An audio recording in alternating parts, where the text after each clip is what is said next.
在俄军从哈尔科夫闪电撤军之后呢，大兵发现一个很有意思的说法，说俄军之所以果断撤退，是在等到冬季的到来，因为只要冬季一来，欧洲面临俄罗斯的能源断供，到时候呢，他们就很难熬，最后妥协的必定是欧洲。那么事实真的如此吗？东将军还是不是俄军的保护神呢？别急，咱们接着往下看。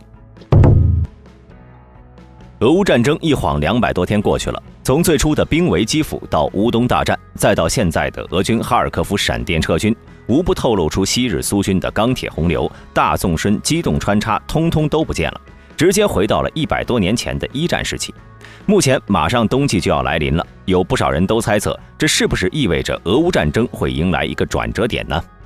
在一些人看来啊，只要冬天一到，俄罗斯掐断欧洲的能源供应，逼迫他们妥协，然后再一波打败乌军，到了明年大地回春之时呢，俄军就可以躺在黑海的沙滩度假了。因为目前乌军的武器装备基本上全是外援，只要北约各国的军援一断，乌军将很难继续支撑下去，所以搞定北约是俄军取胜的关键。那么俄罗斯停止对欧洲的能源供应，真的能影响到俄乌战争吗？答案肯定是会的，但是对于俄罗斯来讲，弊大于利。首先，在战争爆发后，北约各国统一战线，开始对俄罗斯进行制裁，其中制裁措施包括1.4万亿美元的实体进行限制，把俄罗斯踢出了 SWIFT 环球金融网络，禁止所有俄罗斯企业的融资，禁止向俄罗斯出口高科技零部件和技术，以及没收俄罗斯的海外资产、能源制裁等等。而随着战争的持续，参与制裁的国家也越来越多。除了欧美等国以外呢，日本、韩国甚至几百年来长期保持中立的瑞士也参与了进来，目的就是极限的制裁俄罗斯。但是没想到战争打到现在啊，出现了一个意想不到的情况，那就是俄罗斯在极端制裁之下依然咬着乌克兰不放。起初各国对俄罗斯的制裁主要目的是让其经济严重受挫，从而失去为战争持续造血的能力，最后战争失败。但是俄罗斯却凭借着变卖石油、天然气等基础资源硬挺了过来。不过这些东西固然很重要，关键时刻能保证饿不死、冻不坏，但却并不能保证俄罗斯国内民众过上更好的生活。这就像一个现代社会的人用惯了智能电话，你突然让他用一个几十年前的老年机，会一点都不能适应。因为这些资源只能决定一个国家的下限，却不能决定一个国家的上限。也是出于这个原因，很多俄罗斯的业界精英看不到走出制裁的希望，最终选择了移民海外。在俄乌战争爆发后，俄罗斯第一波移民的50万人，其中包括记者、艺术家、IT 专家和社会活动家等。到了第二波，潜在的移民数量就更多了，在200万左右，同时也构成了更多样化，包括商人、专业人士和学术代表。而各国为了吸引这些专业人士，也纷纷简化移民手续。这手呢，无疑是给那些还没有移民的人带来了新的希望。与此相反，人才的流失阻止了俄罗斯在科学和高等教育的发展前景。从长远看，严重削弱了俄罗斯未来的竞争力和发展潜力。因此，战争的长期化对他们是非常不利的。同时，战争如果长期化，也意味着俄罗斯无法从海外获取先进的零部件，直接导致俄军工品质再次下降。例如，现在的俄军就因为极度缺乏先进芯片和无人机技术，在装备方面是远不及乌军，并且随着时间的拉长，俄罗斯同美国的差距也会越拉越大。未来这种差距存在明显代差的时候，俄罗斯最终会丧失在国际上角逐的资格。因此，一些人说什么俄罗斯越被制裁就会越强大，越早制裁就会越早强大，全面制裁就会全面强大的道理呢，这些都只是幻想罢了。看完俄罗斯，我们再回过头来看一看北约各国。实际上，制裁呢也有两面性，对俄罗斯造成损失的同时，也给自己的经济造成了困难，导致国内通胀压力和能源供应紧张。不过，经济利益与安全利益相比，根本不值一提。因为经济上受挫呢是小事儿，大不了降低一点生活质量嘛。以北约各国的发达程度，忍一忍也就过去了。在安全利益方面，是一点都不能退让的，否则就俄化了。因此，为了安全，各国绝对会牺牲经济利益，冒着和俄罗斯能源全面脱钩也在所不惜。那么，欧洲各国能摆脱俄罗斯能源吗？有些朋友可能知道啊，欧洲的进口能源并非只有俄罗斯可以选择。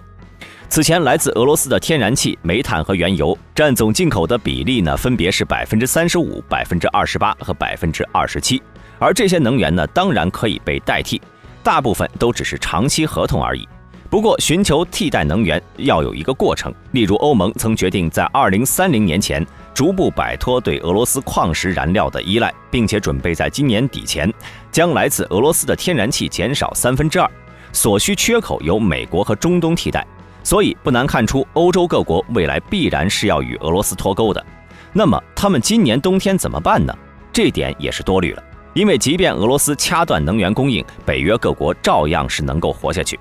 法国、德国等西欧和中欧各国基本上呢都属于海洋性气候，本身冬天就不冷，最低温度普遍在0度以上。即便是遇到了罕见的寒潮天气，也可以重新启用燃煤供暖。此前由于碳中和等各方面原因，欧洲各国呢基本上都在使用天然气供暖，而现在处于特殊时期，为了安全利益，牺牲一下环境又能怎么样呢？目前有些家庭为了应对冬天，已经开始未雨绸缪了。准备了不少木材，在关键时刻也能派上用场。因此，如果俄罗斯准备用停止供应能源胁迫北约各国停止对乌的援助，成功的概率非常低。当然，也有一些人会拿历史来说事儿。曾经的沙俄、苏联在东将军的帮助下呢，击败了拿破仑和希特勒。不管能源断不断，东将军就是俄罗斯的朋友。一到冬天，俄军就能反败为胜。这次肯定还是这样的，别着急，咱们再来好好回顾一下，拿破仑为什么远征沙俄失败，还有二战时期的苏军依靠什么在第一个冬季就打败了德军。1812年6月，拿破仑率领60万大军攻打俄国，而俄国呢当时只有20多万的军队，无论是在兵员素质、火炮和枪械装备，基本哪样都不占优势，俄军根本不敢和法军是硬碰硬，只能战略后退。而在法军攻打莫斯科的战斗中呢，时间已经来到了秋末，而此时的法军因战线拉得太长，后勤补给困难，士兵们只能穿着单衣作战。因此，拿破仑认为在寒冬来临之前呢，应该迅速地拿下莫斯科，或许可以得到一些补给。于是法军便开始对莫斯科展开猛烈的进攻。谁曾想，俄军竟把莫斯科所有的粮草能带走的都带走，带不走的也连同房屋一起烧毁了，撤离了莫斯科。此时付出了惨重代价攻下莫斯科的法军，如同进入了一座死城，人吃的、马吃的什么都没有，连住的地方也没有，而且还要时刻面对俄军的骚扰袭击，冻死、饿死的非战斗减员持续增加，导致法军士兵的精神防线被摧毁了，很多都开小差跑掉了。时间来到同年的10月12号，俄军进入反攻，法军呢被迫放弃了莫斯科，开始后撤。一路之上，法军被追着打，死伤惨重。到12月，拿破仑的60万大军几乎全军覆没，只剩下了几万残兵逃了回来。至于二战德国呢，也基本如此。在卫国战争时期，1941年冬季，莫斯科外围的德军只有3个月的燃料储备，轮胎储备也仅够2个月使用。甚至德军的马匹和军用马车也适应不了俄罗斯的天气和那些崎岖不平、坑坑洼洼的道路，马匹倒下了，车辆也毁坏了。有将近70%的德军战斗部队在俄罗斯依靠徒步行军。与苏军形成对照的是，苏军呢冬装有毡靴、皮帽和棉外套，而德军士兵到了12月份，昼间气温下降到零下25摄氏度时呢，还是没有得到冬装。与此同时，大批的苏联游击队在德军后方区域用无线电与莫斯科联系，不断地袭击德军使用的铁路系统和后勤补给线。最后，德军因为疲劳、缺乏运输工具、气候条件恶劣、泥泞和积雪，以及运输线长、补给困难等方面的原因，战斗力是降到了最低点。但问题是，这次俄乌战争与上述2次俄军大捷有一个最重要的不同，那时呢，俄军是防御方，这一次俄军是进攻方。也就是说，当年法军和德军都是客场作战，不适应俄罗斯的气候，同时深入俄罗斯境内数百公里以上，后勤补给线遭到了游击队的高强度袭击。但是现在俄军是进攻方，并不具备主场作战条件。同时，对冬季战的适应程度来看呢，俄罗斯和乌克兰军队差不多，俄军抗冻，乌军也一样抗冻。再加上俄军是进攻方，必须要准备更多的棉衣、伏特加、粮肉等物资，各种车辆设备维护也会变得困难，并且俄军还要为露宿在野地的俄军进攻部队准备更多的活动房屋、燃料、取暖设备和冬季补给品等。反观乌军却不需要如此大费周章，这是作为防守方最明显的一个好处。但是需要注意的是，俄军履带装甲车辆比较多，因此对付泥泞和大雪要容易一点。到了冬季，所有的灌木丛树叶托顶，地面硬化，也有利于俄军侦察和搜索目标，以及进行机械化部队行军。所以俄军只要能继续保证基本兵力，就能够缓步有序推进。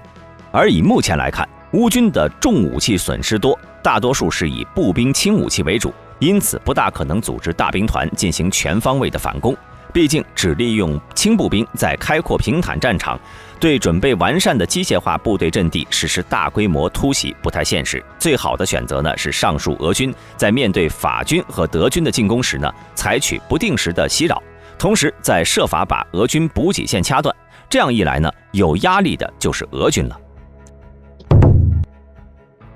虽然历史上的俄军在冬季胜率更高，但是实际上呢，他们最擅长的其实是防守反击，并非持久的进攻战。如果在今年冬季乌军全部缩进了预设阵地死守，那俄军整个冬季都在大野地里跑着进攻，那这场战争呢就容易得多了。再加上俄军武器装备还是老家伙，例如俄陆军主力还是 T72 和 T80 坦克以及 BMP1 和 BMP2 步兵战车为主，这就会导致俄军的营级战斗群在组织进攻时，很容易被乌军数量较多的部队死死拖住。而俄军营级战斗群这种合成部队非常不擅长绞肉，这种情况下呢，根本不能发挥出他们的优势。这就等同于普京把辛辛苦苦培养出来的高素质兵员拿去前线消耗。因此在这个冬季呢，俄军想要夺取整个顿巴斯地区，彻底打败泽连斯基，现在看起来还存在相当多的困难。此前普京已经宣布俄罗斯将扩军 13.7 万人，所以大概率来说，俄军可能将会在2023年初等待新兵完成训练，重新发动大规模攻势。总而言之，战争呢只会带来伤痛，大兵希望战争能早点结束，希望俄罗斯和乌克兰的民众都能自由自在地过日子，那些美丽的乡村和城镇不再被战火吞没。相信乌军前线每一位官兵也都是这么认为的，毕竟每一个正常的人在见到战后的惨状后，都不希望再有战争。大兵哥，如果俄乌战争突然停止，你觉得是什么原因呢？